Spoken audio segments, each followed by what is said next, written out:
Bueno, buenas tardes a todos y muchas gracias por venir.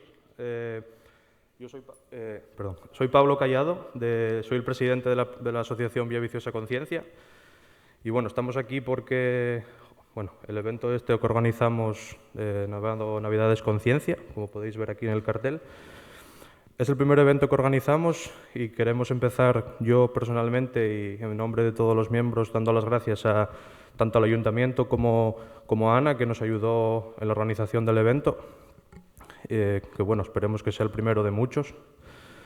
Y bueno, antes de empezar con el, acto principal, que será las charlas de dos invitados de lujo que tenemos hoy, Bernardo y Alejandro, pues permitidme, como es la primera vez que estamos, unas palabras de presentación de quiénes somos, lo que hacemos y bueno, un par de reseñas de lo que pretendemos hacer en meses futuros.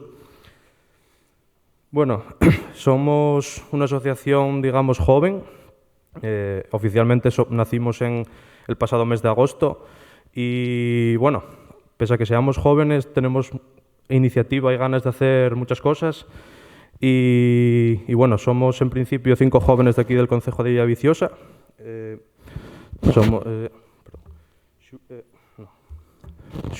Como podéis ver ahí, Xurde, que es biólogo, María, geóloga, Alberto, que es geólogo, y Juan, que es químico, y yo mismo, que soy físico.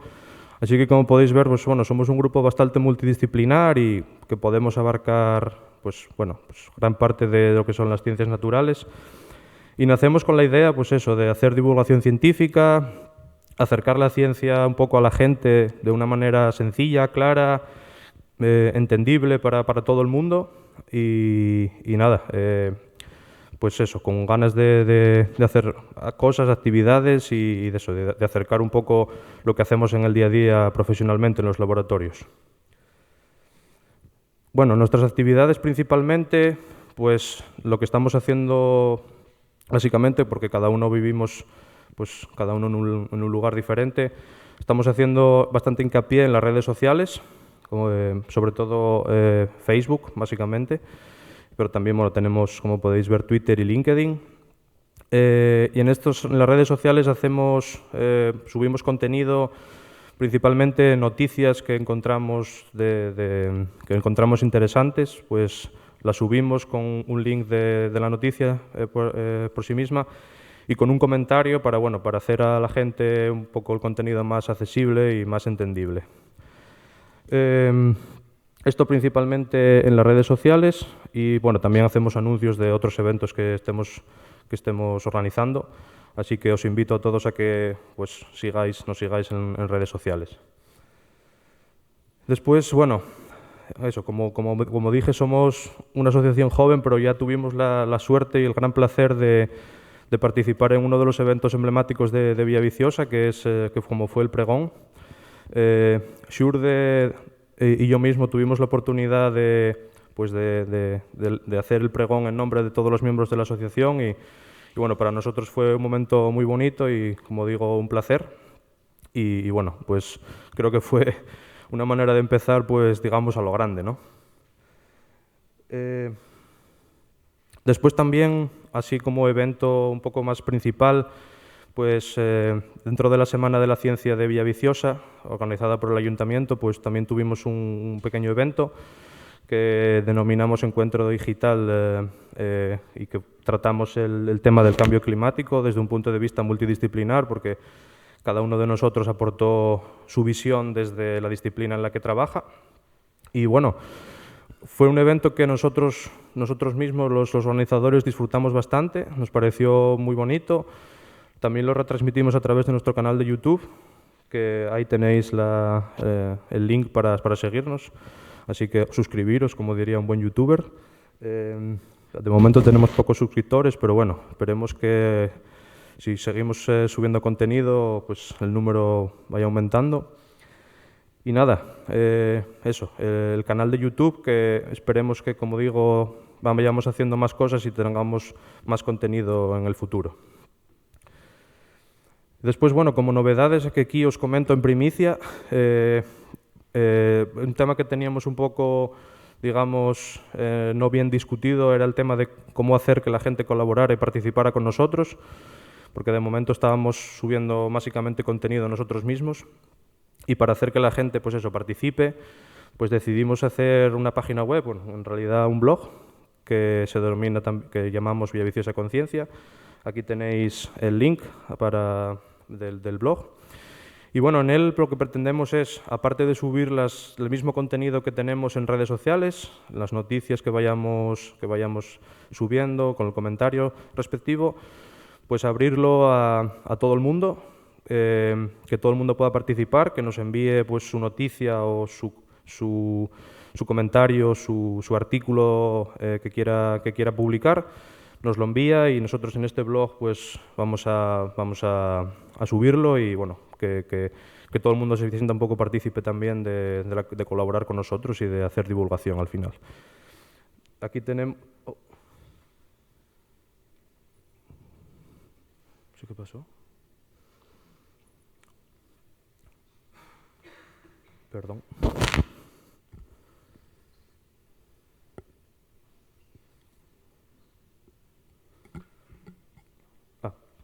Sí, perdón. Tenemos varias secciones y bueno, en noticias, pues bueno, subiremos el contenido que subimos normalmente en el Facebook, que son eso, lo que comentaba antes, noticias así pues con un pequeño comentario, y en artículos, pues subiremos artículos ya más elaborados con una longitud más apreciable y bueno, con un poco más de carga, digamos. Y bueno, estos son un poco los futuros eventos que tenemos en mente. Nos gusta mucho hacer este tipo de eventos en el que la gente pueda venir de forma presencial y participar, y por ello, pues bueno, tenemos la intención de preparar otro evento similar a este en Semana Santa y otro en el verano, Semana Santa Conciencia y Verano Conciencia, de manera que bueno, la gente de aquí de Villaviciosa y todos los que se quieran acercar sepan que pues un par de veces al año o 3 veces al año van a tener un evento de divulgación científica en el concejo. Y bueno, que cuenten con ello y que bueno, que tengan la oportunidad de asistir y que tengamos la oportunidad de invitar a diferentes investigadores y bueno, aprender de todos ellos.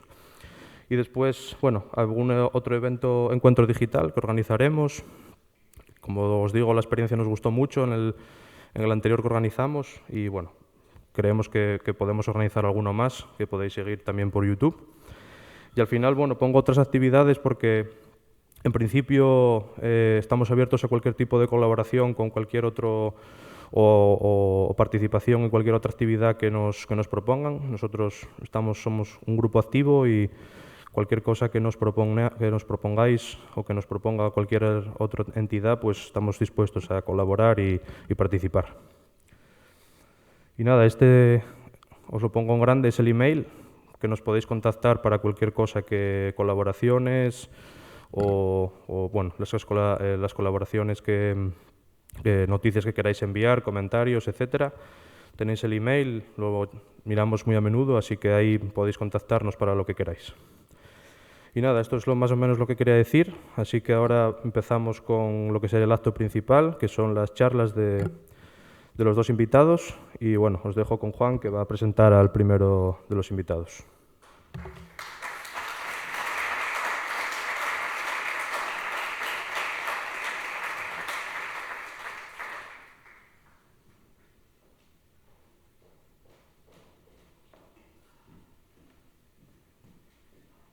Hola, buenas tardes a todos. Yo me llamo Juan y voy a moderar esta primera charla, que esta primera charla la va a dar Bernardo, y me hace especial ilusión, no solo porque Bernardo es de la villa, sino también porque nos conocemos desde hace mucho tiempo y bueno, pues le voy siguiendo la trayectoria profesional y me hace mucha ilusión que sea él el primero que dé de charla ¿no? organizada por nuestra organización. Una pequeña biografía de Bernardo, pues estudió biología en la Universidad de Oviedo. En 2012 estudió un máster en Barcelona en bioinformática y realizó su proyecto de fin de máster en el laboratorio de Roderick Guigó, perteneciente al Centro de Regulación Genómica de Barcelona. Al acabar, comenzó su doctorado en el laboratorio de José Tubío, en la Universidad de Santiago de Compostela, donde participó en la iniciativa PanCáncer, uno de los mayores estudios sobre el genoma de cáncer realizados hasta la fecha.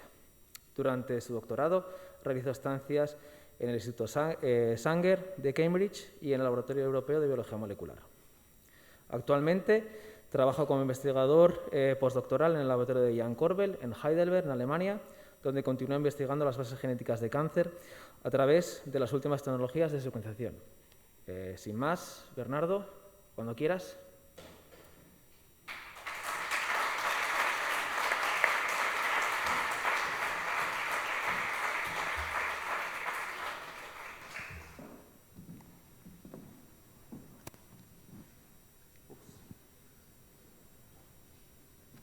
¿Cómo se activa esto?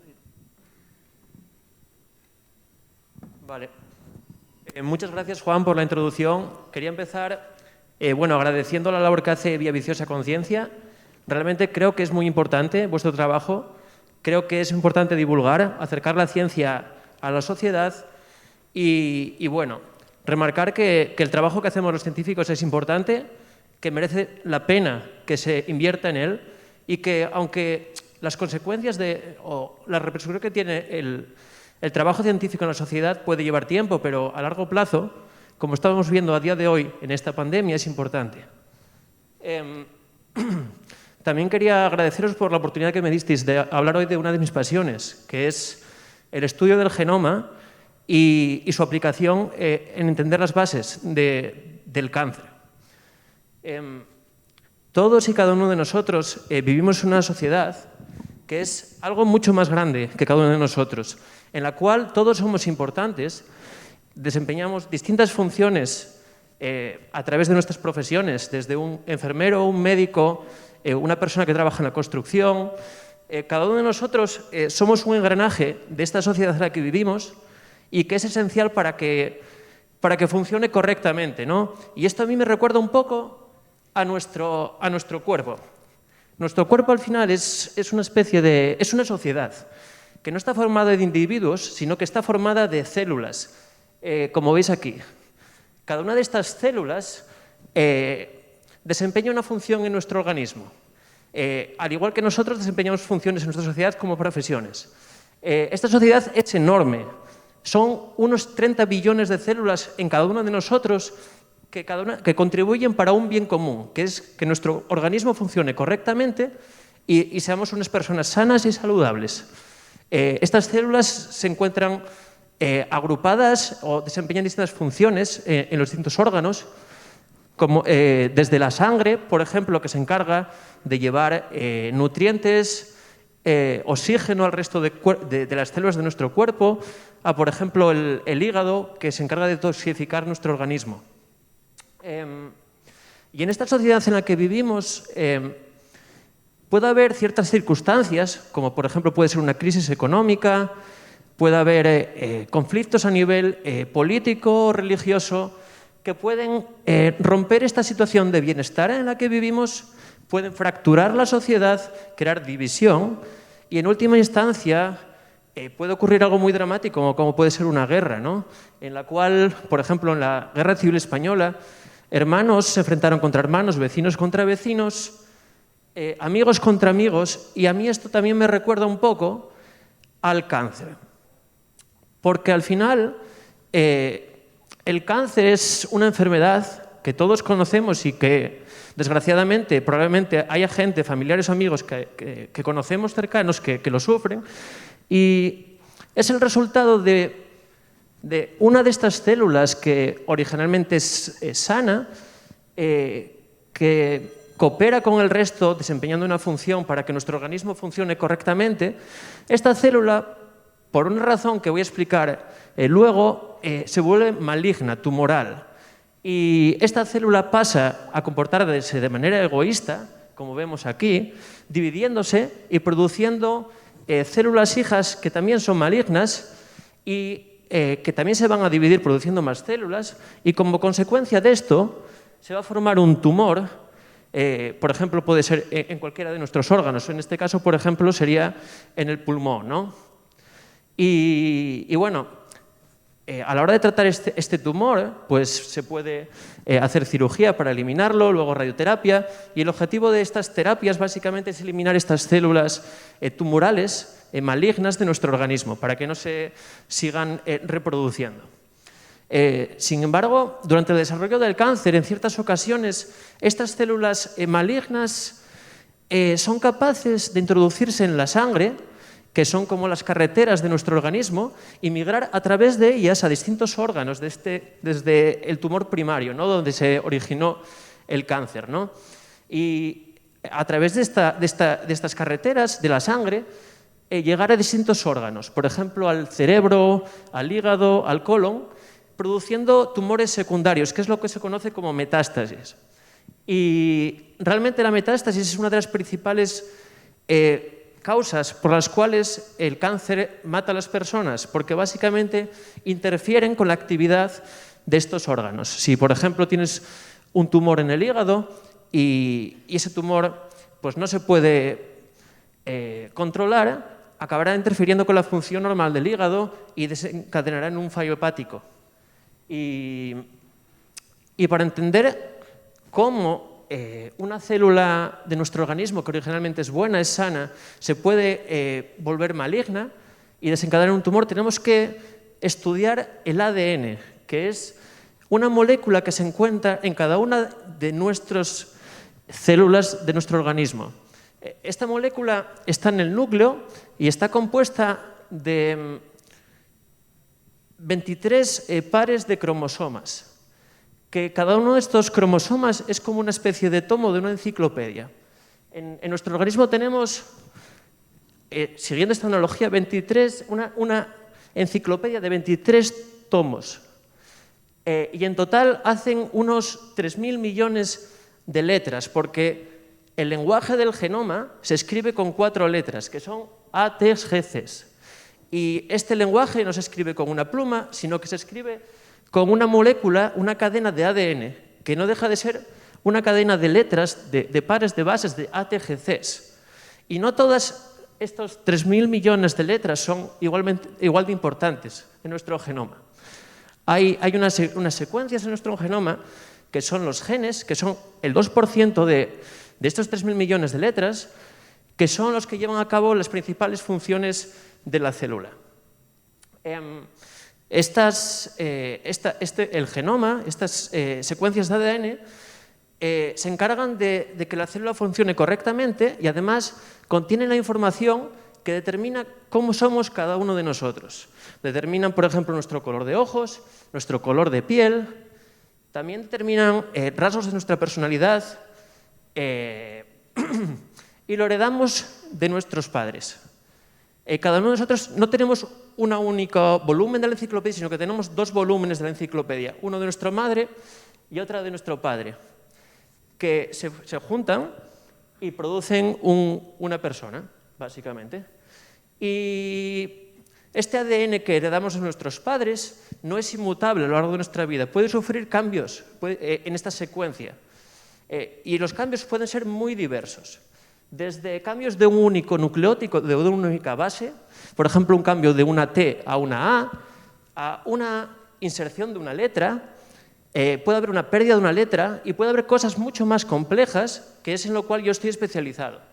Por ejemplo, puede haber grandes pérdidas de ADN de uno de los cromosomas, que básicamente imaginaros que sería como si de uno de estos tomos de la enciclopedia eliminásemos unas cuantas páginas, que en algunos casos puede ser incluso la mitad del tomo de la enciclopedia. También puede ocurrir, por ejemplo, traslocaciones, que es que cuando hay un intercambio de material genético entre 2 cromosomas distintos. Es como si mezclásemos 2 tomos de la enciclopedia. Incluso cosas más complejas, como cromotripsis, que es un proceso mutacional que se descubrió hace unos 5 años, y que es muy relevante en ciertos tipos de cáncer, que básicamente consiste en que uno de estos cromosomas, de estos tomos de la secuencia de ADN, se desintegra, como podría ocurrir con un collar de perlas de colores, y a la hora de reparar este daño celular, lo que pasa es que la célula coge cada uno de estos fragmentos, de estas perlas de colores, y las vuelve a colocar en distintos órdenes. Y eso tiene repercusiones a la hora del funcionamiento celular. Y cada uno de nosotros, todas estas mutaciones se deben a distintos procesos, tanto intrínsecos a nosotros, procesos que cada uno de nosotros sufrimos, desde guapos a feos, ricos y pobres, a procesos que son externos, que se deben al ambiente. Uno de estos procesos, que es uno de los procesos principales, es la división celular. Cada uno de nosotros derivamos de una única célula, como dije antes, que contiene 2 tomos de la enciclopedia que le heredamos a nuestros padres, que es el cigoto, que resulta de la unión de un espermatozoide con un óvulo. Esta única célula, para dar lugar a un individuo adulto que tiene unos 30 billones de células, se tiene que dividir. Y en cada una de estas divisiones producen 2 células. Y luego cada una de esas células produce más células. Y sería una cadena. Y en cada uno de estos pasos de división celular, los 2 volúmenes de la enciclopedia se tienen que copiar para pasar de una célula a la otra, porque todas las células de nuestro cuerpo tienen la secuencia de ADN, tienen el genoma. Y al igual que un fraile franciscano, cuando está copiando en una abadía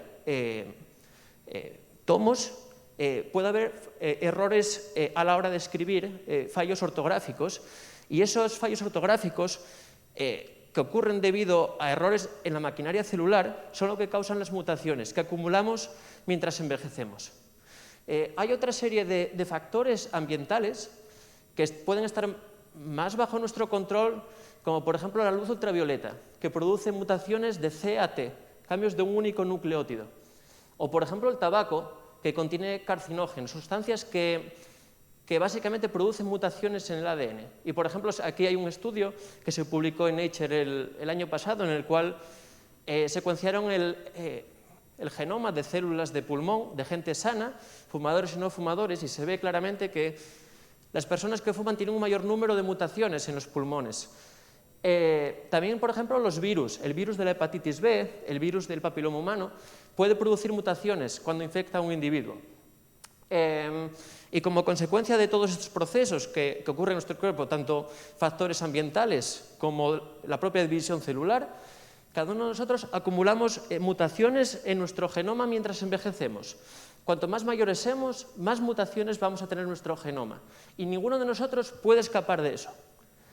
Y como consecuencia de esa acumulación de mutaciones en el tiempo, nuestro riesgo a sufrir cáncer va a aumentar también, como veréis ahora mismo. Porque estas mutaciones pueden, simplemente por azar, afectar genes esenciales para el funcionamiento de la célula. Y cuando estos genes se afectan, puede llevar al desarrollo del tumor. Hay 2 tipos de genes en nuestro genoma que son relevantes en el cáncer. Uno son los genes supresores tumorales, que normalmente se encargan de reparar el daño que ocurre en nuestras células. Y luego hay otros genes que son los oncogenes, que básicamente las mutaciones que ocurren en oncogenes los sobreactivan, y esta sobreactivación lleva al desarrollo del cáncer. Sin embargo, en el caso de los genes supresores tumorales, lo que ocurre es una inactivación de estos genes, y ambas copias de los 2 genes tienen que estar, tanto la copia materna como la paterna, tienen que ser inactivados para que ocurra un tumor. Y esto, desde luego, que tiene la identificación de estos genes, que son importantes en la célula y que cuando se mutan lleva al desarrollo del cáncer, es importante para el desarrollo de terapias contra el cáncer. Por ejemplo, en este caso, este es un oncogen que se llama BRAF, que puede mutar por distintas razones, que está mutado en 45% de los melanomas y que cuando se muta se sobreactiva. Y esta sobreactivación de este gen lleva a un incremento de la división celular y a la formación de un tumor. Entonces, se han desarrollado muy recientemente, en 2018, una nueva terapia para tratar estos tumores, que básicamente lo que hace es inactivar este gen. Si este gen estaba sobreactivo y producía cáncer, lo que hace esta terapia es, de forma dirigida, evitar esta sobreactivación, ¿no?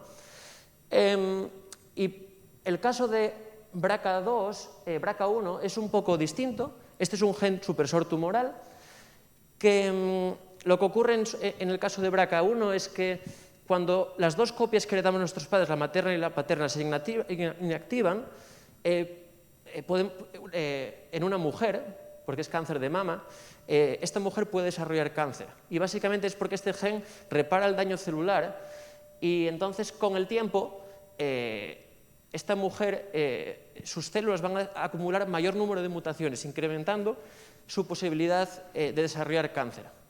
Y otra cosa muy interesante de BRCA1 es que de manera relativamente frecuente hay mujeres que heredan una de las copias ya inactivas de este gen y de hecho mujeres que heredan una copia inactiva de este gen o de su padre o de su madre tienen mucha mayor predisposición a sufrir cáncer de mama. Este es el caso, por ejemplo, de Angelina Jolie, que heredó una copia inactiva de sus padres y que bueno, esto se puede utilizar a la hora de prevenir, ¿no? Porque si una mujer tiene una copia de BRCA1 inactiva en su genoma, se puede básicamente seguir, ¿no? Se puede hacer mamografías cada cierto tiempo y controlar que esa persona no desarrolle un tumor. Debido a la importancia de estos genes, ha habido la comunidad científica durante los últimos 10 años, más o menos, ha invertido muchísimo trabajo en identificar estos genes. Y este trabajo ha sido también gracias al desarrollo de unas nuevas tecnologías de secuenciación de ADN que se llaman tecnologías de secuenciación masiva de ADN, que básicamente lo que hacen es que a un paciente con cáncer se le coja una muestra del tumor, una biopsia, se le coja una muestra de sangre que se va a usar como control, y estas dos muestras se van a secuenciar con una máquina que se llama secuenciador de ADN y se va a obtener la secuencia de letras, de pares de bases, tanto del tumor como de la sangre, por unos 1.000 euros y en menos de un día.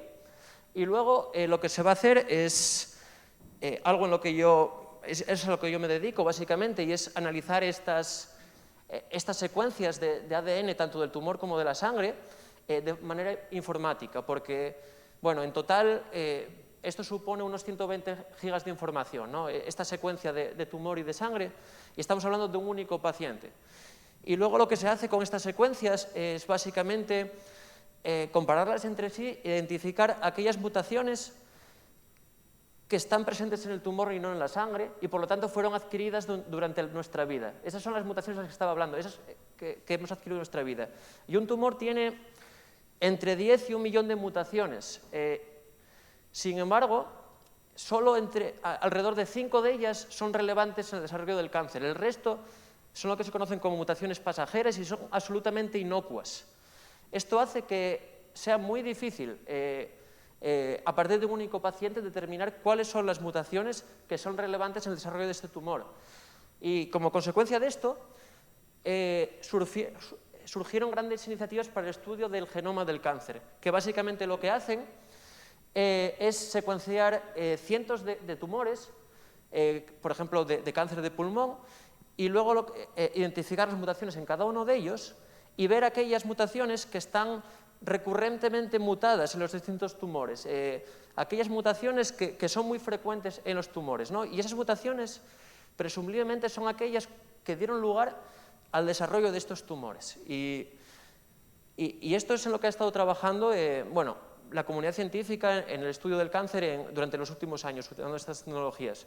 Y gracias a esto se están desarrollando catálogos para cada uno de los tumores de aquellos genes que están muy frecuentemente mutados en estos tumores. Por ejemplo, en este caso, el tamaño de cada palabra es un gen, y el tamaño básicamente es cómo de frecuente está mutado y cómo relevante es en este tumor. Y por ejemplo, en cáncer de pulmón, TP53 está muy frecuentemente mutado y es un gen supresor tumoral muy importante. Esto se ha hecho para muchos tipos de cáncer, desde pulmón, colon, melanoma, leucemia, muchos de ellos, y se ha visto que cada tipo de cáncer tiene cosas en común, pero que también son muy distintos. Por ejemplo, el gen más frecuente mutado en pulmón, colon, melanoma y leucemia es distinto. En pulmón es TP53, que es un gen supresor tumoral. En cáncer de colon es APC, que es también un supresor tumoral. En melanoma es BRAF.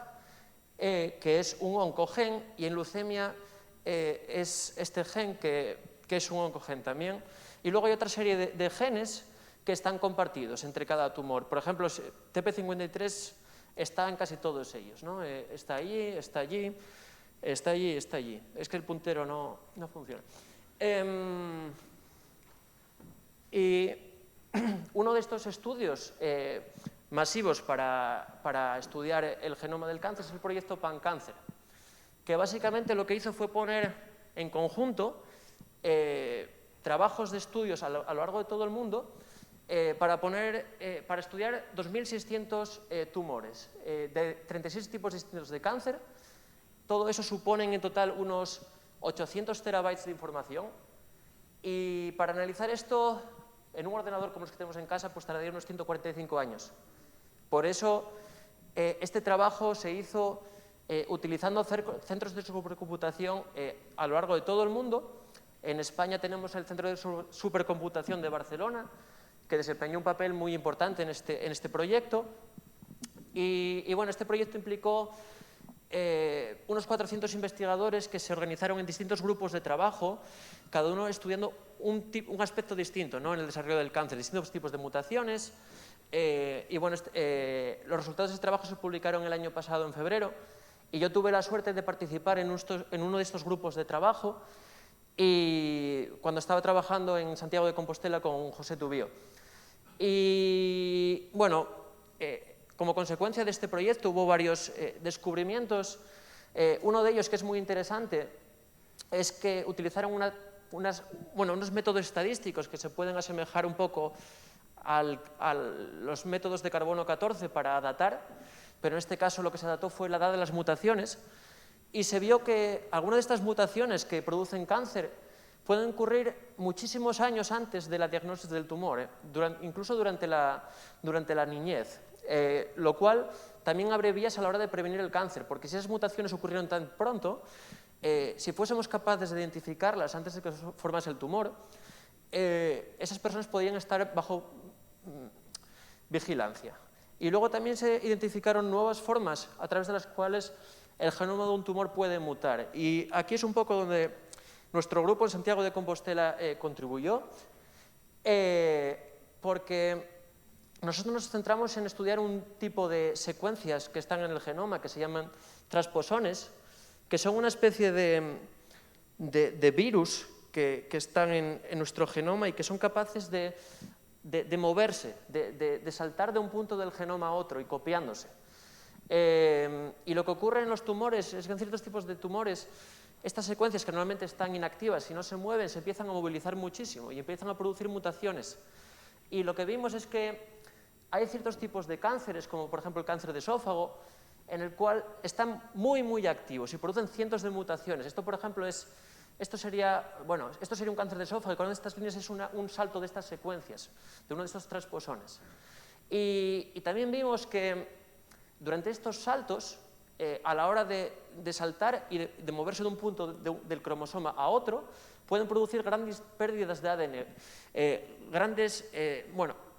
pérdidas de páginas de esta enciclopedia que es nuestro genoma, y en ciertos casos estas pérdidas de ADN producidas por estos transposones pueden causar la pérdida de importantes genes y llevar al desarrollo del cáncer. Y bueno, quería concluir diciendo que todavía hay mucho que investigar sobre el genoma del cáncer, y que esto es en parte gracias al desarrollo de nuevas metodologías de secuenciación. El genoma humano se secuenció originalmente hace 18 años y llevó unos 13 años. Se invirtieron millones y millones de dólares para hacerlo. Hoy en día, con estas tecnologías de secuenciación, se puede secuenciar un genoma en 1000 años. Esta tecnología, desde luego, no te permite tener una calidad de un genoma como la que tenemos con el genoma humano, porque es de mucha menor calidad, y hay regiones del genoma que no podemos estudiar todavía, pero ahí es donde entran en juego las nuevas tecnologías de secuenciación que se están desarrollando hoy en día, que todavía son caras. Un genoma son unos 15.000 euros, pero que están mejorando y que prometen que en el futuro podamos ver o mirar al genoma de los tumores con mucha mayor resolución. Y es un poco en lo que estamos trabajando ahora en Heidelberg, en el laboratorio en el que estoy trabajando. Y nada, quería agradeceros a todos. La verdad es que es un lujo poder hablar de una de mis pasiones, que es el estudio del genoma aquí en la villa, con todos vosotros. Muchas gracias y nos vemos por ahí tomando unos culines.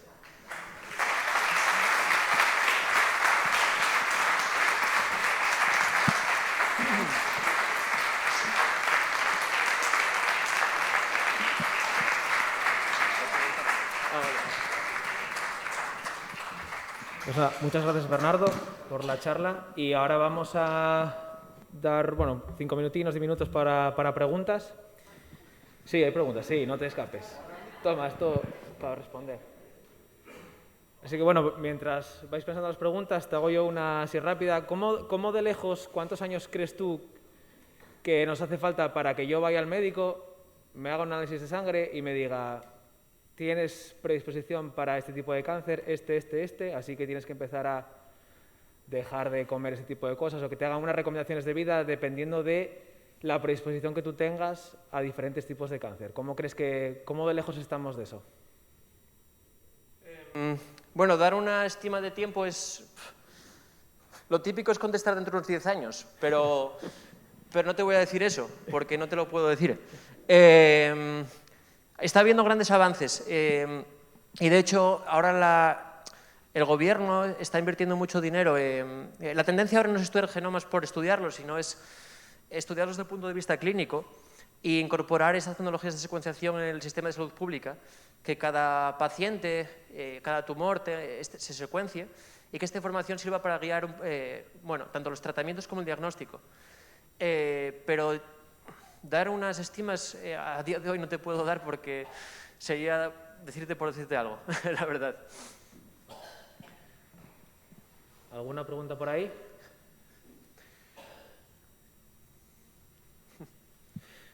Sí, hay una pregunta. María. Sí, tenemos por ahí un micrófono. Gracias. Una consulta. Bueno, has comentado todo lo que nos puede cambiar el ADN, como puede ser el tabaco, por supuesto. ¿La alimentación es importante a la hora de esos cambios, incluso a la hora de no producirte un cáncer, pero sí poder llegar a tenerlo? ¿La alimentación en sí? Sí, te entiendo. Sí. Ahora hay muchos estudios también estudiando el papel, por ejemplo, de la microbiota, ¿no? Intestinal.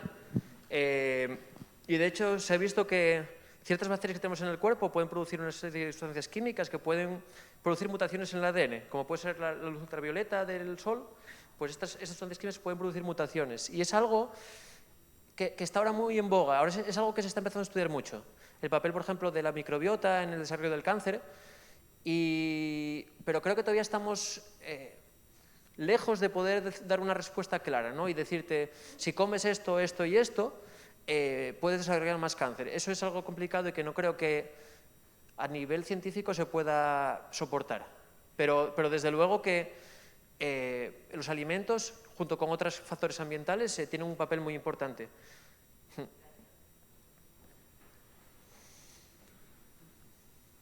¿Alguna pregunta más? Bueno, yo quería preguntar más o menos cuál es el porcentaje de factores naturales y cuál es el porcentaje de factores artificiales, yo que sé, el tabaco, todas esas cosas, más o menos, o lo que se sabe. Sí, es muy interesante y creo que dependerá del tipo de cáncer. Por ejemplo, el cáncer de pulmón, pues probablemente, no te puedo dar un porcentaje, pero probablemente los factores ambientales tengan un peso mayor. En el cáncer de piel también. Y luego hay otros tipos de cánceres en los cuales estamos menos expuestos esas células a factores mutagénicos y probablemente, por ejemplo, hay una serie de leucemias que afectan niños, que son niños. Entonces, esos niños tienen muy pocas mutaciones en su genoma y aún así desarrollan cáncer.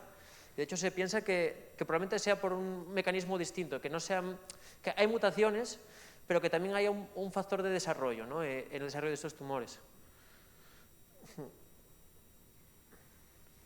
Sí, una pregunta allí, por favor.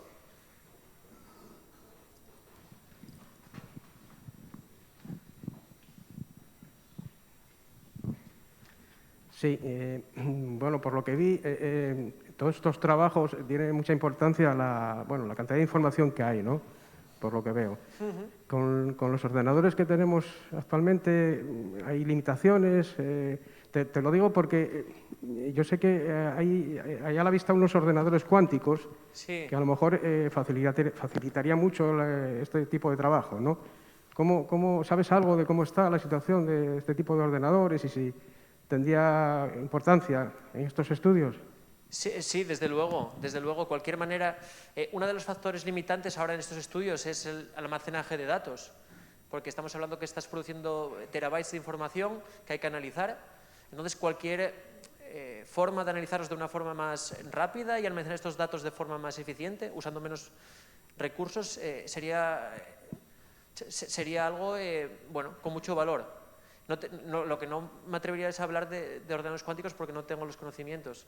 Pero también te puedo decir, por ejemplo, que estos estudios, como hablamos ahora del proyecto PanCáncer y tal, por ejemplo, nosotros podemos participar gracias a colaboraciones con centros de supercomputación que hay en otros países, que este tipo de análisis no se pueden hacer en cualquier sitio y eso remarca la importancia que tiene, ¿no?, tener estas infraestructuras, ¿no?, de supercomputación y que no hay en todos los lugares para poder hacer este tipo de trabajos.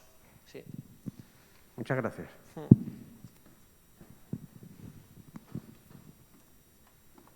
Creo que había una pregunta por ahí. Hay una pregunta ahí, por favor.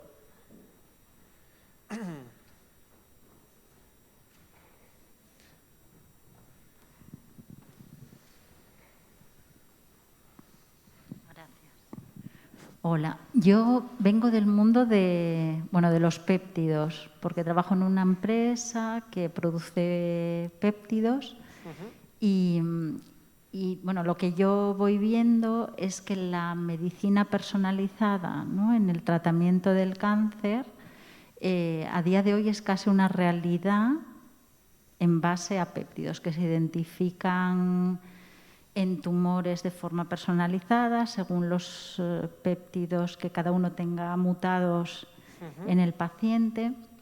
Y luego se preparan vacunas personalizadas, ¿no?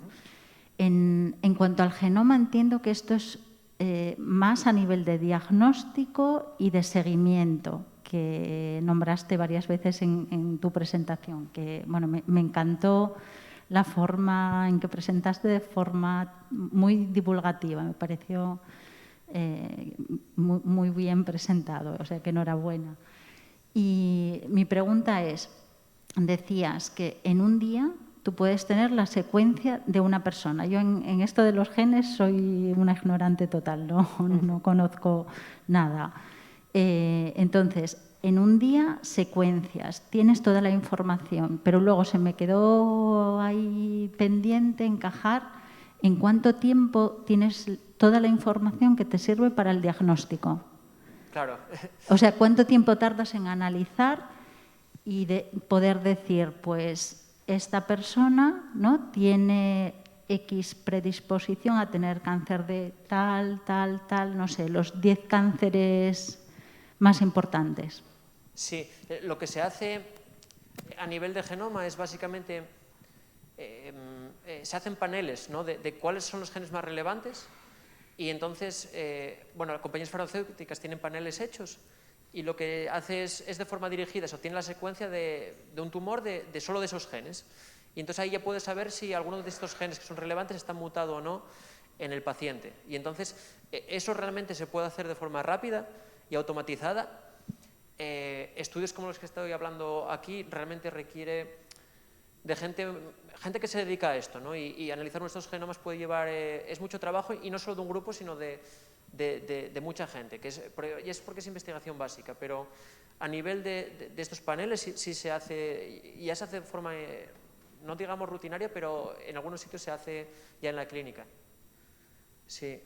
Al igual que sería una aproximación distinta. En lugar de utilizar péptidos, vas a la secuencia, ¿no? Que al final el péptido deriva del genoma, del gen. Sí, yo, por lo que yo entiendo, que yo de péptidos no es mi campo, pero lo que entiendo es que estás mirando la misma señal pero a un nivel distinto, ¿no? En lugar de mirarlo en el gen, lo miras en el resultado de la expresión de ese gen, que es el péptido. Sí, a nivel de lo que se expresaría. Claro. O sea, lo que miras es péptidos que puedas tener en sangre o en el tumor primario que estén sobreexpresados en un cierto tipo de cáncer.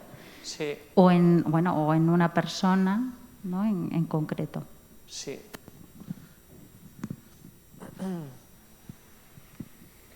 Sí, una pregunta atrás.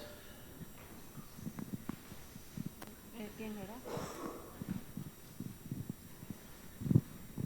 era? Hola, buenas tardes. Yo quería preguntarte por los transposones, que lo mencionaste un poquitín por encima y no me quedó muy claro qué eran y qué hacían exactamente.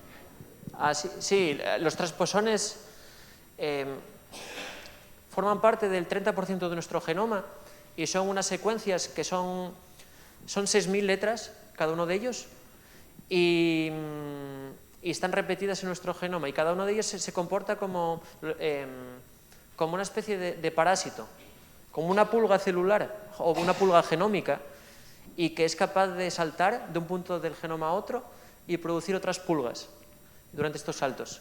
O sea, pero son parte del propio genoma, no son nada externo que llega... Es algo interno al propio genoma, sí. Imagínate que de hecho están conectados con los virus. No se sabe si los virus derivan de los transposones de los virus, pero imagínate que hay un virus que te infecta, ¿no? y que en algún momento es capaz de convivir contigo en tu genoma y en lugar de moverse de persona a persona, lo que hace es moverse dentro del genoma, de un punto del genoma al otro. Y estos transposones llevan viviendo con nosotros millones de años y todas las especies tienen transposones. Hay un proceso como de coevolución de nuestro genoma con estas secuencias que están parasitándonos. Vale, gracias. Así como habías dicho algo de virus, digo yo, no sabía si era algo adquirido que ya venía... No, es algo que heredamos ya y que todos tenemos. El 33% de cada uno de nuestros genomas son transposones. Y de hecho a veces desempeñan funciones, ¿no? Porque como con los virus, como en cualquier relación, alguien que te caiga mal, pues igual te acaba cayendo bien y acaba imitándote unos cacharros el fin de semana, ¿no? Pues con los transposones yo lo mismo.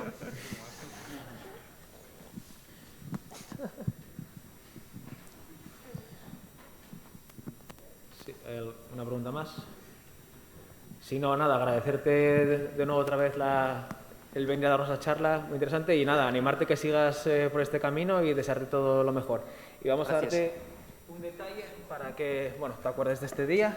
Muchísimas gracias, gracias, Juan. Muchísimas gracias. Venga. Venga, toma. Muchísimas gracias.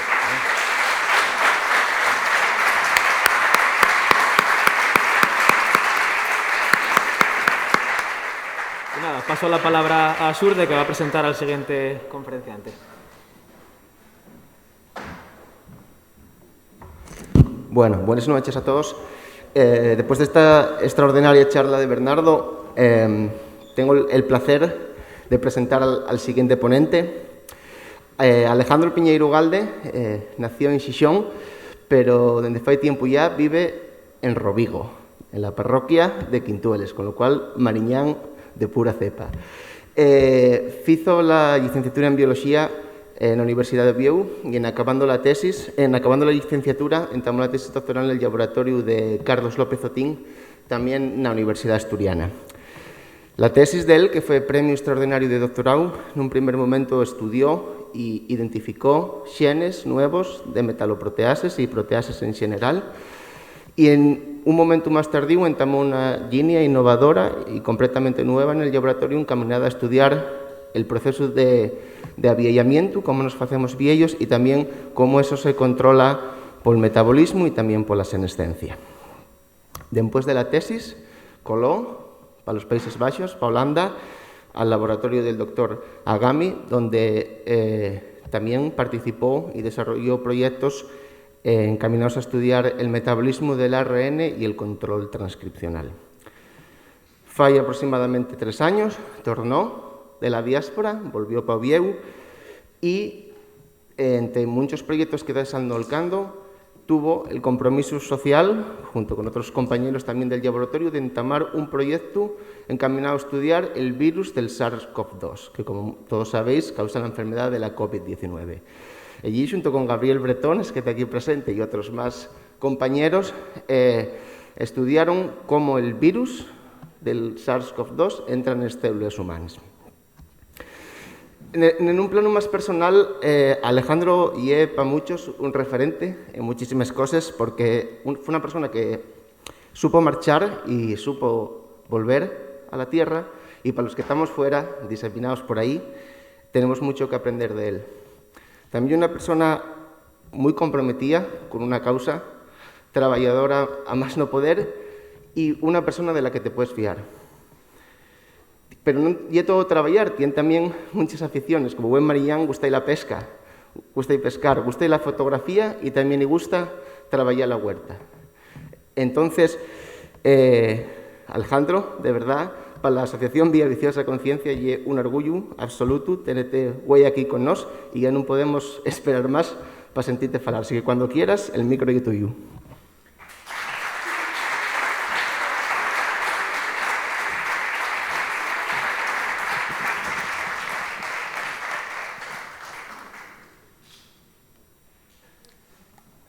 Vale, pues gracias, Xurde, por las palabras y gracias a la asociación por invitarme. Es un placer estar aquí. En estos 30 minutos voy a intentar hablar de la contribución de nuestro laboratorio al abordaje de la infección por SARS-CoV-2, el virus que causa esta pandemia que todos conocemos.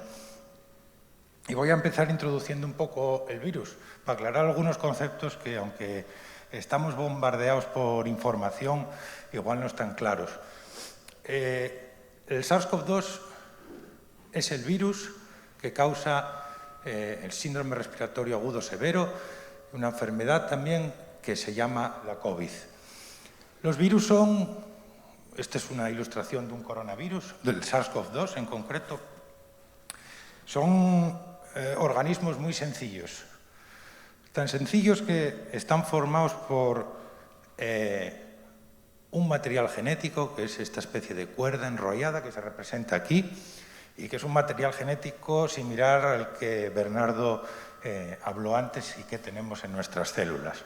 No es exactamente igual, en vez de ADN es ARN, pero en la práctica son también 4 letras a lo largo de una secuencia.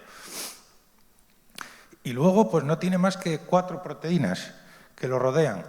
La más famosa de ellas, y que habéis oído hablar mucho, es la proteína Spike, que se traduce como espiga o espina, ¿no? Porque se ve así como unas proyecciones que salen del virus y que son claves para la infección de las células. Estas proteínas están insertadas en una envuelta de naturaleza lipídica que ni siquiera es parte del virus, proviene de las células que le dieron origen, una célula que infectó anteriormente. Su tamaño es muy pequeño, 100 nanómetros de diámetro tiene más o menos un coronavirus. Por hacer una comparación, por ejemplo, las células de nuestro organismo, como son estas células que se muestran en esta ilustración, las células que recubren las vías respiratorias, que son las células que primero se infectan con el virus, pues tienen unos 60 micrómetros de longitud, de altura, que son unos 60.000 nanómetros. Es decir, un coronavirus es unas 600 veces más pequeño que una célula de nuestro cuerpo. Y por poner una referencia macroscópica, si una célula de estas, de las vías respiratorias, fuese la torre de la Laboral, el coronavirus sería más o menos del tamaño de una botella de sidra. Los virus son organismos ni siquiera microscópicos, son submicroscópicos, porque no se pueden ver con microscopios normales ópticos que utilizan luz. Hay que usar métodos especiales como son la microscopía electrónica. Os puse aquí estas fotos para que vieseis cómo se ve con esta técnica unos coronavirus. Esto no son fotos sacadas por nuestro laboratorio, sino que son de una publicación científica. Esto de la izquierda es una célula humana. Esto de aquí es el núcleo, donde está almacenado el material genético que nos comentaba antes Bernardo. Esto es el citoplasma, donde hay un montón de moléculas y donde suceden gran parte de las reacciones de la célula, y esto es la pared externa de la célula. Pues bien, hay que hacer muchas veces zoom en un área como esta para llegar a ver un coronavirus, que sería esto o esto o esto. Esto es el interior de la célula, esto es el exterior, y a mí esta fotografía me gustó especialmente porque captura el momento en el que un coronavirus, un SARS-CoV-2, se fusiona con la membrana de la célula para penetrar en su interior. Los virus, en especial los coronavirus, como el SARS-CoV-2, tienen ciclos de vida muy sencillos. Estos serían los virus. Entran por unos mecanismos dentro de la célula. Una vez dentro de ella se libera su material genético y secuestra la maquinaria de la célula para producir nuevas copias de este material genético y nuevas componentes para ensamblar nuevas partículas virales que salen al exterior e infectan a otras células. Eso es todo lo que hace el coronavirus. Lo que pasa es que durante este proceso nos causa un perjuicio que genera una enfermedad. Lo importante que hay que sacar de esta ilustración, y lo que quiero destacar de esto, es que los coronavirus son muy sencillos. No tienen, bueno, de hecho, su genoma tiene solo unas 30.000 letras, ¿no?, comparado con el genoma humano, que tiene 3.000 millones de letras. Y solo codifica, en este genoma, hay información para producir, o hay unos 25 genes, información para producir unas 25 proteínas, mientras que en humanos hay unos 25.000 genes. Con esto, lo que quiero decir es que los coronavirus, como el SARS-CoV-2, dependen exclusivamente de la maquinaria de las células que infectan para replicarse. Son parásitos obligados, no pueden vivir fuera de una célula que infecta, no pueden propagarse. Por tanto, todos los pasos que suceden dentro de la célula se dan simplemente a través de interacciones entre las proteínas del virus y proteínas de nuestro interior. De hecho, hay definiciones de vida que no incluyen a los virus por su extremada sencillez y porque no poseen un metabolismo ni una maquinaria como nuestras células para captar energía, o para captar nutrientes, producir energía y luego sintetizar componentes para generar nuevas células. Ellos dependen exclusivamente de la célula que infectan. Y un ejemplo muy bien estudiado en la literatura de cómo funciona o cómo interacciona un coronavirus con la célula es la entrada, que es un momento clave durante la infección. La entrada del virus tiene lugar por un sistema similar al de una cerradura y una llave. Aquí la llave sería la proteína Spike del virus, esta proteína que se proyecta hacia afuera, que es capaz de abrir solo una puerta o encajar en una cerradura concreta, que es la puerta de entrada del virus al interior de la célula. Esta proteína, en el caso del SARS-CoV-2, es una proteína que se llama AC2, que no se ve muy bien, pero que se representa aquí, está en la membrana de nuestras células, y solo si la célula tiene esa proteína, el virus es capaz de entrar. Si no está ahí, la célula es inmune al virus. Pues bien, nos remontamos a marzo de 2020, estalla la pandemia y pues se moviliza todo el mundo, desde la política, la policía, la población, y desde la ciencia se intentan dar respuesta o estrategias para combatir una pandemia causada por un virus nuevo.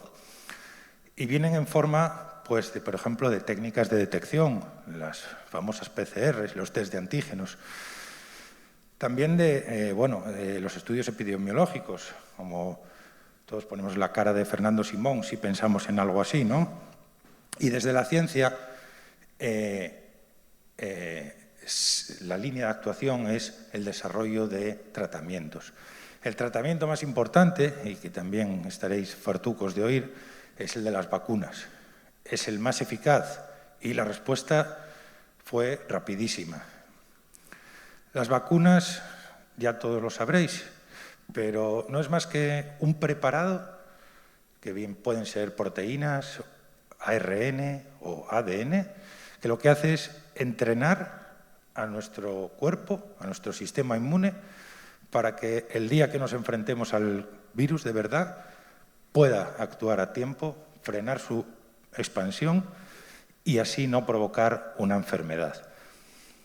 Cuando sucede esta enfermedad, pues hay que desarrollar tratamientos para aliviar los síntomas.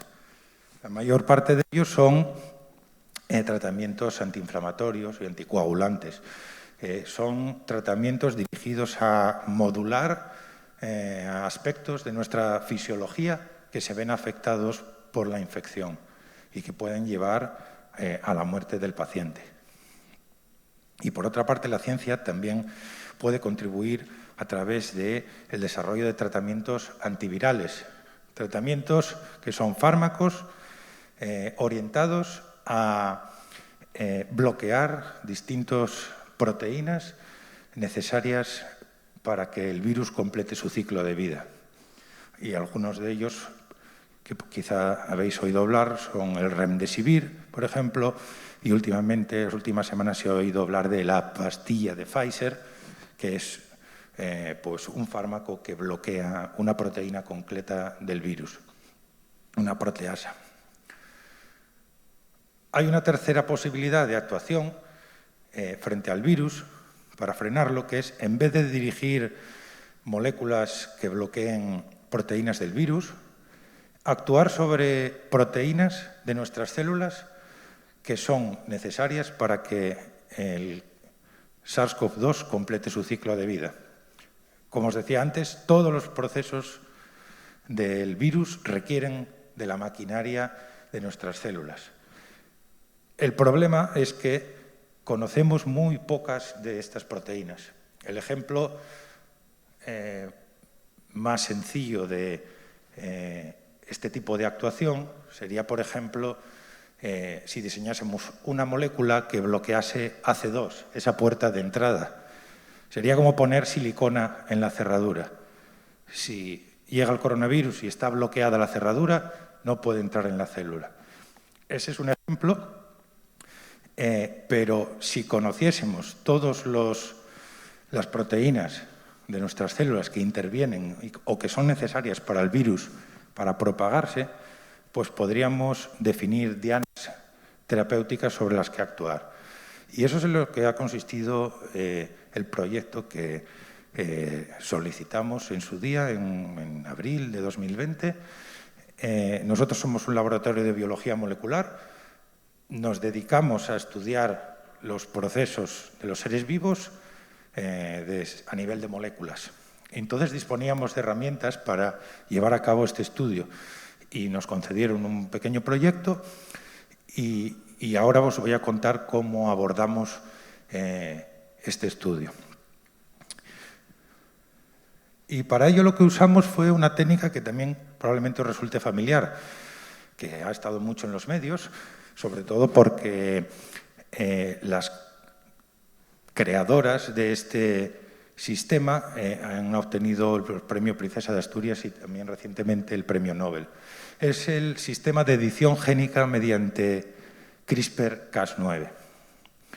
Este sistema es una herramienta que tenemos en el laboratorio que nos permite realizar cambios muy precisos en cualquier posición del genoma de una manera relativamente sencilla comparado con los métodos que teníamos antes y también económica.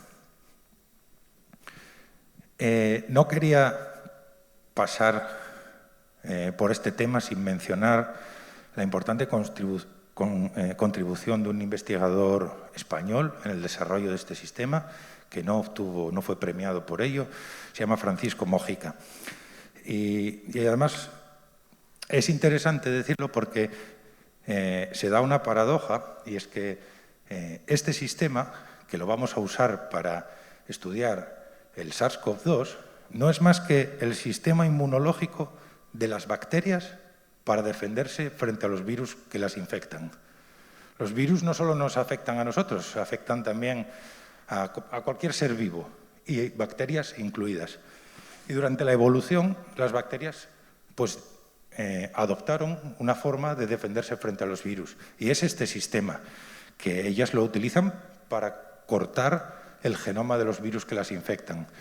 Pues esto fue lo que descubrió Francisco Mojica, estudiando unas bacterias que se llaman arqueobacterias, unas bacterias muy raras, viven en ambientes extremos de salinidad o de temperatura, algo que a priori mucha gente diría que es una investigación no muy relevante, pero que podéis ver cómo cualquier investigación puede ser interesante en el futuro. Todos son pequeñas piezas que se van uniendo, y luego eso permitió a estas dos científicas, que lo que hicieron fue darse cuenta de que ese sistema de bacterias podría utilizarse en el laboratorio para realizar cambios en cualquier posición del genoma.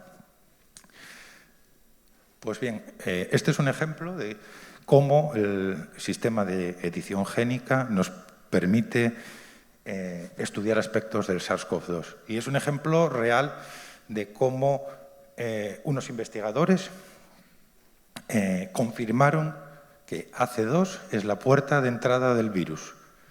Básicamente lo que hicieron fue coger una célula normal, y ellos ya sospechaban que AC2 podría ser esta puerta de entrada. Entonces, con el sistema CRISPR-Cas podemos generar una mutación en esta célula en la posición concreta donde está contenida la información para producir la proteína AC2, que está aquí marcada. De manera que generamos una célula mutante que tiene todo el genoma normal, excepto la información que codifica esta proteína. Cuando ponemos estas células en contacto con coronavirus, pues las células mutantes no se infectan porque no tienen esta cerradura. Y así confirmaron que el SARS-CoV-2 usa AC2 como puerta de entrada. Este es un tipo de investigación que llamamos dirigida por hipótesis. Ya sospechaban que AC2 era el receptor del virus. Pero nosotros en este proyecto lo que queremos es descubrir cuáles de estos 25.000 genes que os comentaba que hay en el genoma humano participa de alguna forma en la interacción con el coronavirus. Entonces, sería como repetir 25.000 veces el experimento que os comenté antes. Eso es algo inviable y poco eficiente. Entonces, hay que desarrollar otras estrategias. Y la estrategia que nosotros usamos es lo que se denominan cribados genéticos utilizando CRISPR-Cas9. Y la estrategia lo que consiste es, en vez de repetir 25.000 veces el experimento, generamos, mediante el sistema CRISPR-Cas9 y con una vuelta de tuerca, podemos, en un conjunto de células, generar una mutación concreta en cada célula y generar lo que llamamos una librería de mutantes, que es un conjunto de células en las que en cada una de ellas hay un gen mutado. Entonces, luego podemos establecer un método de cribado, de filtrado, y quedarnos solo con aquellas que tienen ciertas propiedades por haber perdido un gen. En este caso, sería, por ejemplo, mutantes que resisten al virus. Por poner un ejemplo de estas dos estrategias, sería como la búsqueda de oro. Sería como si quisiésemos buscar oro en el lecho de un río, cogemos una palada. Esta estrategia sería como si cogiésemos piedra a piedra y fuésemos mirando si es oro o no y separándolo. Y esta estrategia sería la de coger una batea y usar una propiedad del oro, que es su alta densidad, y separarlo por gravedad y quedarnos con una mezcla enriquecida en metales pesados donde estará el oro. Pues algo así es básicamente lo que hicimos. Aquí os muestro en qué consistió el experimento, así a grandes rasgos y sin entrar en mucho detalle. Nosotros partimos de células de cáncer de pulmón y os preguntaréis por qué, ¿no? Las células tumorales, que también lo explicó Bernardo antes, tienen una propiedad muy interesante para el laboratorio y es que son inmortales. Si las ponemos en un soporte de plástico y le damos nutrientes, crecen y crecen y crecen indefinidamente. Y eso es muy útil pues, para trabajar en el laboratorio. Además, las células tumorales retienen gran parte de las características del tejido donde provienen. Como el virus del SARS-CoV-2 es un virus respiratorio, pues las células de cáncer de pulmón son el modelo más fiel con el que podemos trabajar cómodamente en el laboratorio. Entonces cogimos células de cáncer de pulmón y las crecimos hasta obtener unos 500 millones de células. Y luego usamos la técnica de CRISPR para, en cada uno de estos 500 millones de células, mutar un gen concreto, una posición concreta del genoma. De manera que teníamos un montón de células, cada una con una mutación. Cada una de estas células le faltaba un gen y, por tanto, una proteína. En ese momento las infectamos, no con el SARS-CoV-2, porque no podemos usar SARS-CoV-2 en unas instalaciones normales. No se puede usar un virus infeccioso de humanos si no es en unas instalaciones de muy alta seguridad y aquí no disponíamos de ellas. Pero siempre buscamos alternativas. La que nosotros encontramos es utilizar una versión domesticada del SARS-CoV-2, que de hecho es una mezcla de una versión domesticada del virus del VIH, pero que tiene las proteínas del SARS-CoV-2 y eso nos permite estudiar de forma segura aspectos del virus del SARS-CoV-2. Entre todos esos mutantes, pues habrá muchas células que se infecten, porque ese gen no es importante, y habrá células que no se infecten porque el gen que hemos eliminado, de alguna forma, es necesario para que el virus complete su ciclo de vida. Entonces, luego, mediante un sistema o un procedimiento, que no voy a entrar en detalles técnicos, nos podemos quedar solo con las células resistentes, los mutantes resistentes al virus. Al final lo que tenemos son un montón de células en una placa de plástico. A diferencia de la otra estrategia, en este caso no sabemos qué mutación hay en cada gen, porque se ha hecho todo en conjunto, no por separado. Pero para ello tenemos las técnicas de secuenciación masiva, que también comentó el compañero anterior, que nos permiten determinar la secuencia del genoma de una célula de forma rápida y relativamente barata. Entonces, usando esta aproximación, pues pudimos identificar qué genes estaban mutados en estas células que eran resistentes al virus. El resultado, al final, después de muchos procesos, es algo como esto, ¿no? Un gráfico como este. Aquí, cada punto es un gen que hemos mutado. Y cuanto más se separen de cero, es que más importante es su función en la entrada del virus o en el ciclo de vida del virus. Todos estos puntos que aparecen en gris son puntos que, tras un análisis estadístico, determinamos que no tienen mayor influencia, mientras que los que están coloreados son genes que al eliminarlos tienen en mayor o menor medida un efecto en la progresión del virus, en la infección. Algo muy positivo para nosotros fue que las dos proteínas que mayor efecto tenían eran precisamente AC2, que es la entrada del virus. Lógicamente, si eliminamos la puerta de entrada, el virus no entra. Y CTSL, que es otra proteína que se ha identificado en el curso de las investigaciones y que también es muy importante. Esto es lo que nosotros llamamos controles positivos. Son resultados que esperas obtener, que si no los obtienes, mal, y que si los obtienes te da confianza sobre el resto de los resultados. Entonces, con esta aproximación pues encontramos unos 67 genes humanos que de alguna forma afectan a la infección por SARS-CoV-2. Es decir, acotamos desde 25.000 a 67 genes.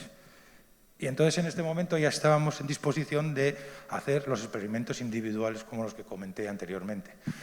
Y hacerlos con el virus real, porque nosotros usamos una versión domesticada, más segura. Como no lo podíamos hacer aquí, pues nos fuimos a Madrid, en colaboración con el Grupo de Enfermedades Emergentes y Transfronterizas del Centro de Investigación en Sanidad Animal, pues realizamos allí experimentos con el virus.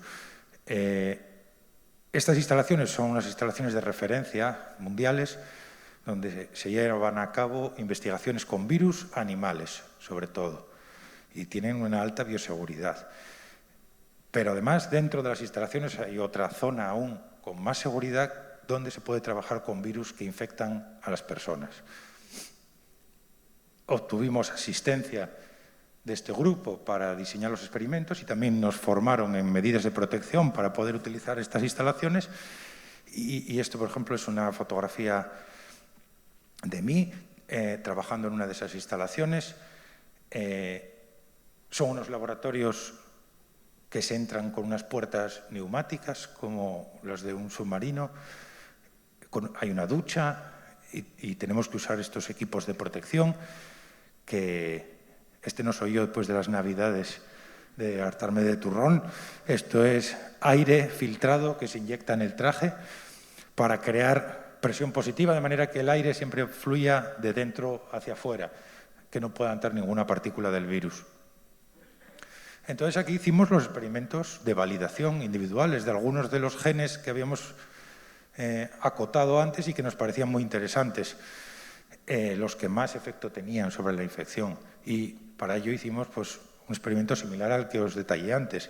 Coger una célula normal, usar CRISPR-Cas para mutar uno de estos genes y luego les inoculamos el virus del SARS-CoV-2 y, mediante una técnica que os voy a comentar ahora, medimos cuántas células se infectaban, o sea, miramos si las células se infectaban o si no se infectaban, ¿no? Como podría ser este ejemplo de aquí.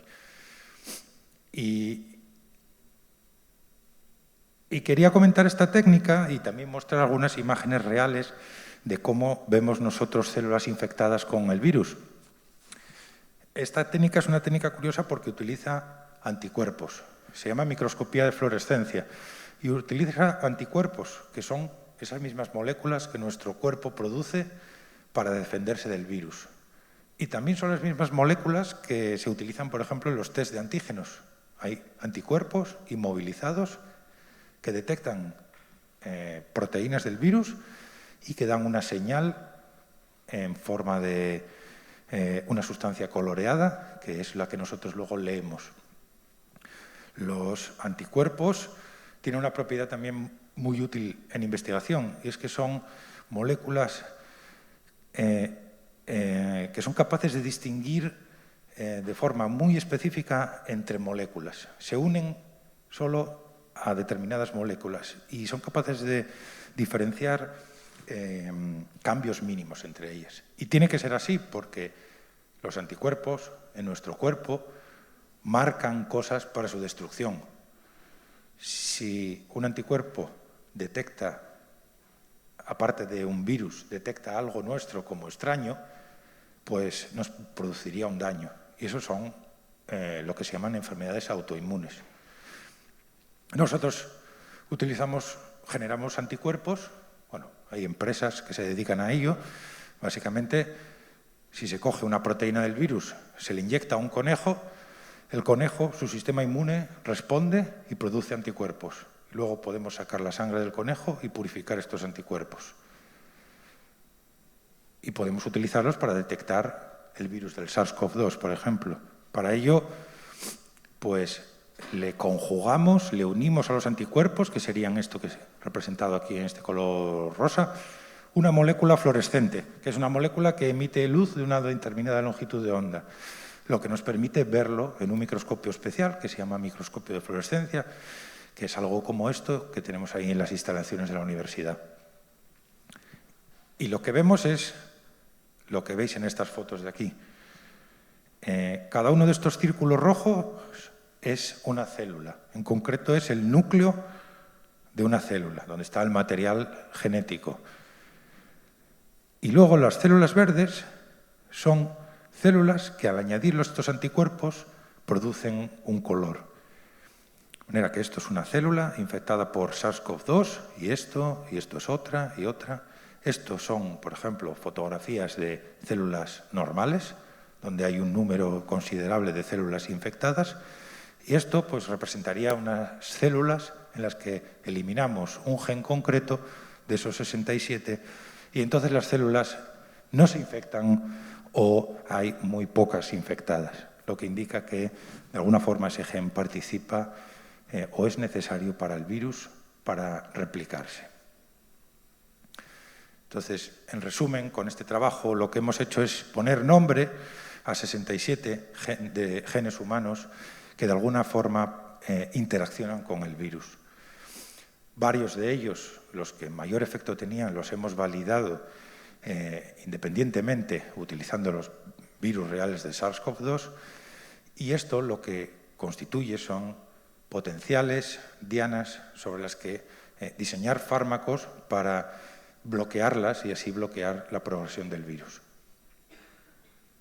Ahora, actualmente estamos trabajando para publicar estos resultados en revistas científicas y también continuamos realizando experimentos pues, para dilucidar los mecanismos moleculares exactos que subyacen a esta resistencia al virus.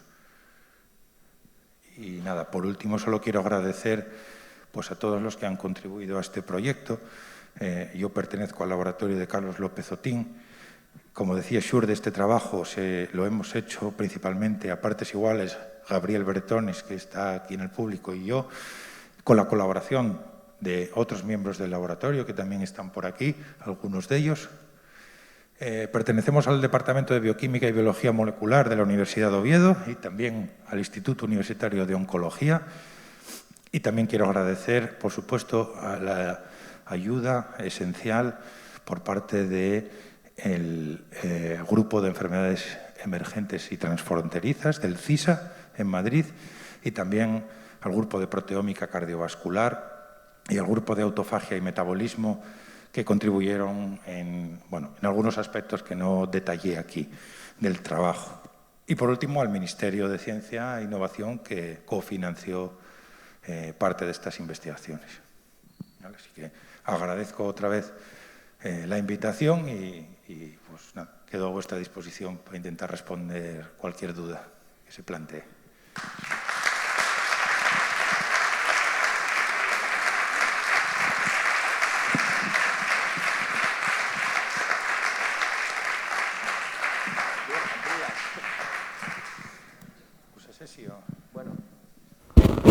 Bueno, muchas gracias. Vaspa, vale. Sí, por esta charla tan interesante desde el punto de vista científico y también tan relevante en un escenario actual de pandemia como en el que estamos, ¿no? Y también por hacerlo de una forma tan didáctica y tan sistemática que creo que todos pudimos seguir. Ahora vamos a abrir un turno para preguntas. Si me permitís, voy a hacer yo la primera, ¿vale?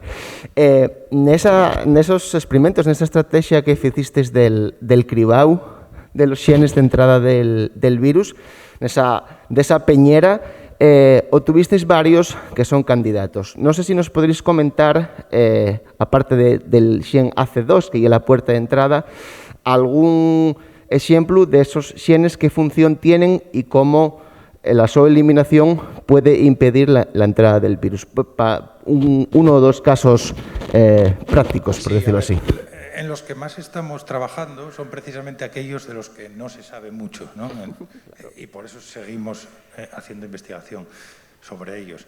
Pero muchos otros participan en procesos que ya un poco esperábamos que saliesen, como son la maquinaria de endocitosis, que es la maquinaria que la célula utiliza para captar porciones del exterior de las células y introducirlas al interior, ¿no? Entonces, esperábamos obtener eso. Esperábamos también, hay genes que participan en un proceso que se llama el tráfico de vesículas, que son los virus cuando entran, quedan englobados como una especie de vesículas, que no es más que como una esfera rodeada por la membrana exterior de la célula. Y eso, la célula tiene como un sistema de tráfico, como unos semáforos que dirigen esas vesículas hacia un sitio u otro. Y era clave, o sea, esperábamos obtener algo así. Además, hay otros genes que participan en procesos que en principio no esperábamos, como podría ser la autofagia, ¿no?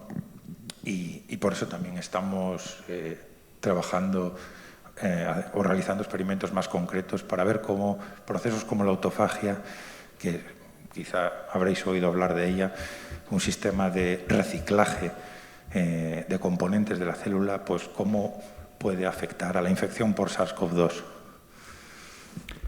Muchas gracias. Vamos a abrir entonces el micro para cualquier persona que quiera hacer una entruga. Si levantáis la mano, por favor. Hola. Bueno, lo primero, muchas gracias por la presentación, muy buena. Y nada, mi pregunta es si la aparición de nuevas variantes también implicaría la aparición de más genes implicados, ¿o no? ¿O no tiene nada que ver? Puede ser, porque, como decía, en el fondo todo sucede a través de interacciones entre las proteínas del virus y las proteínas de nuestras células. Las variantes no son más que alteraciones en las proteínas del virus, pequeños cambios.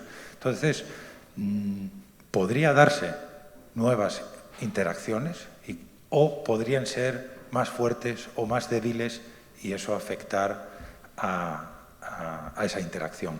De hecho, nosotros estamos ya planteándonos y estamos tratando de adquirir las variantes Omicron y Delta de la proteína Spike para testar si estos genes que identificamos siguen siendo importantes o si son más importantes o menos importantes cuando las infectamos con las variantes como la de Omicron o la Delta. Por allí, una mano alzada.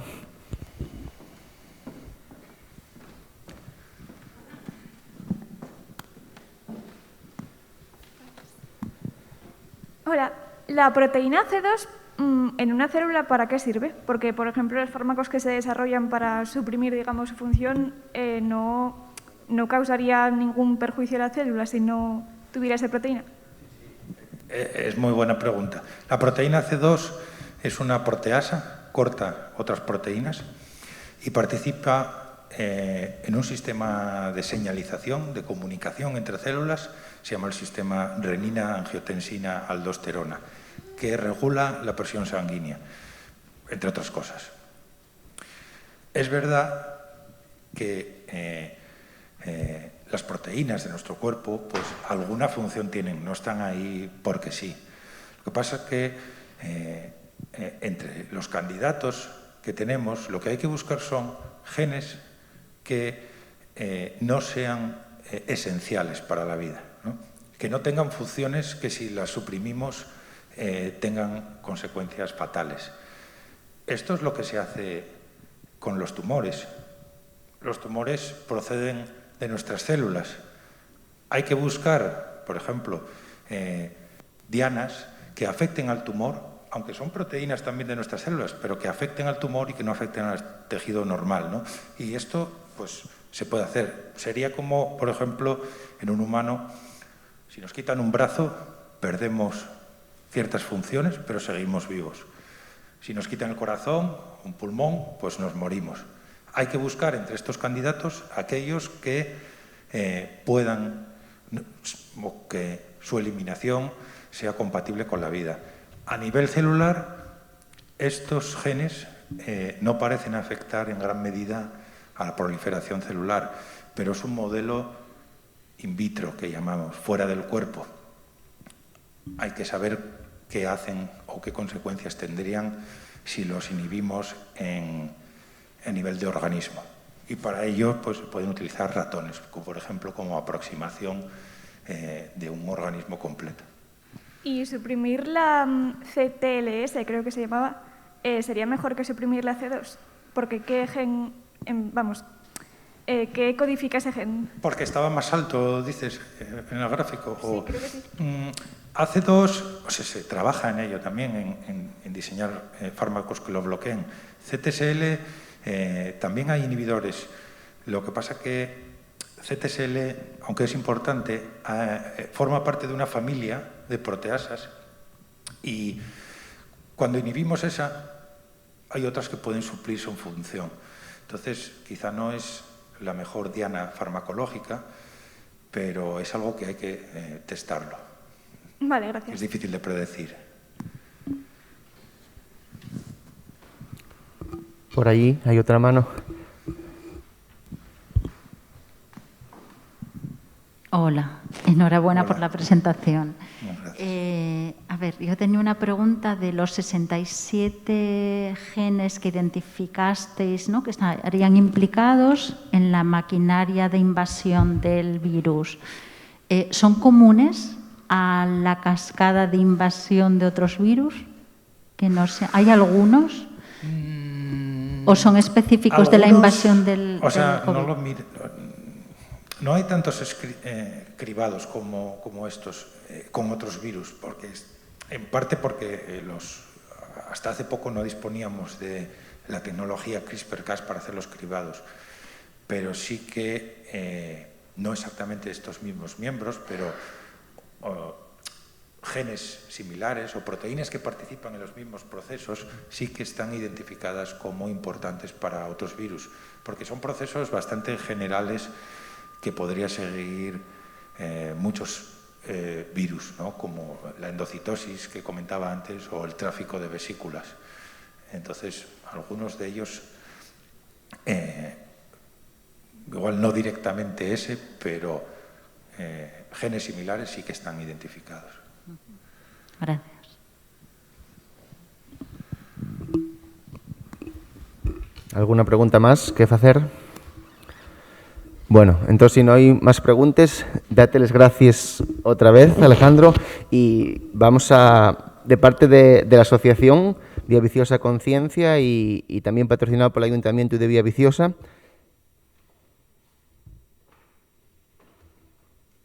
vamos a hacerte entrega de esta representación del Ayuntamiento de Vía Viciosa, de la Casa del Concello, para que tengas recuerdo de este primer ciclo de Navidades Conciencia que hicimos, güey.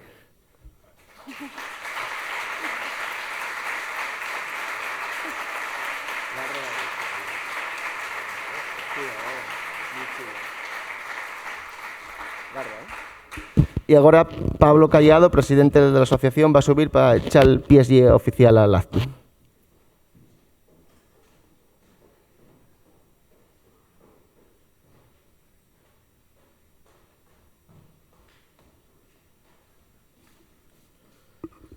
Bueno, pues nada, desde aquí, desde la asociación, desde los miembros, de nuevo muchas gracias a los dos invitados de hoy. Creo que fueron unos invitados de lujo para ser la primera vez.